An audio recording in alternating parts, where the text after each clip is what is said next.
আসসালামু আলাইকুম। ওয়ালাইকুম আসসালাম রহমতুল্লাহ। একজন গাইনি ডাক্তার যে ট্রেনিং করছে তাকে যদি ল্যাব এক্সপেরিমেন্টের জন্য অ্যাবর্শন করতে হয়, এটা করার অনুমতি আছে? আর অনেক গ্রামে দেখা যায় যে কোনো মহিলা ডাক্তার নেই, গাইনি ডাক্তার। তখন মহিলারা বাচ্চা প্রসবের সময় কোনো পুরুষ ডাক্তারের কাছে যেতে পারবে কি? ধন্যবাদ। ভাই, দুটো প্রশ্ন করলেন যে একজন ছাত্র যে মেডিকেলে পড়াশোনা করছে, এমবিবিএস বা গাইনোকোলজি লেখাপড়ার অংশ হিসেবে সে অ্যাবর্শন করাতে পারবে কিনা, কারণ ইসলামে তো অ্যাবর্শন হারাম। দ্বিতীয় প্রশ্ন হচ্ছে, একটা গ্রামে যদি কোনো মহিলা গাইনি ডাক্তার না থাকে তাহলে মহিলারা পুরুষ ডাক্তারের কাছে যেতে পারবে কিনা ডেলিভারির জন্য। আপনার প্রথম প্রশ্নের ব্যাপারে যদি বলতে হয়, আমিও এক সময় এমবিবিএস করেছি। এখানে আমাদের বুঝতে হবে যে স্বাভাবিক পরিস্থিতিতে ইসলামিক শরিয়া অনুযায়ী অ্যাবর্শন করা হারাম, কারণ যদি হয় ফ্যামিলি প্ল্যানিং অথবা ব্যক্তিগত কিছু।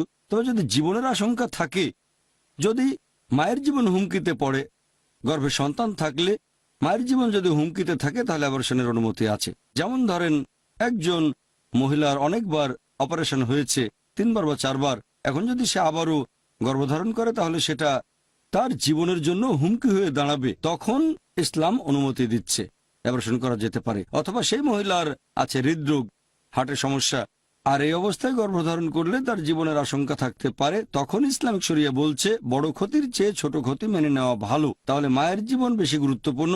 এই ধরনের পরিস্থিতিতে অ্যাবর্শনের অনুমতি আছে।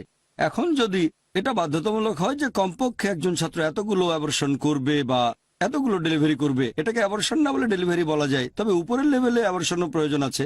এখানে আমি যেটা করব, আমি সেই কেসগুলো দেখব আর টিচারকে বলবো যে আমাকে আপনারা শুধু সেই কেসগুলো দেন যেগুলো শরিয়া অনুযায়ী, যদি অ্যাবর্শনের কারণ হয় মায়ের স্বাস্থ্যগত কারণ, যে তার হার্টের সমস্যা আছে, গর্ভধারণ করলে বিপদ আছে, অথবা আগে অনেকগুলো অপারেশন করা হয়েছে, যেন ব্যক্তিগত কারণে না হয়, এরকম কিছু কেস বেছে নেব। আর টিচারকে বলবো যে আমাকে শুধু সেই কেসগুলোতে রাখেন, আর এটা সম্ভব। আপনার ইচ্ছা থাকলে উপায় একটা বের হবে।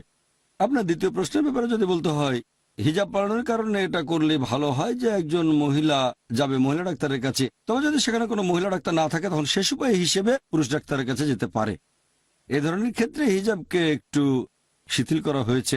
সূরা নূর অধ্যায় 24 আয়াত 31, যে মুমিন মহিলাদের বলো তারা যেন দৃষ্টি অবনত রাখে, শালীনতা বজায় রাখে, সাধারণত যা প্রকাশ হয় তা ব্যতীত যেন সৌন্দর্য প্রকাশ না করে। ব্যতিক্রম করা যেতে পারে।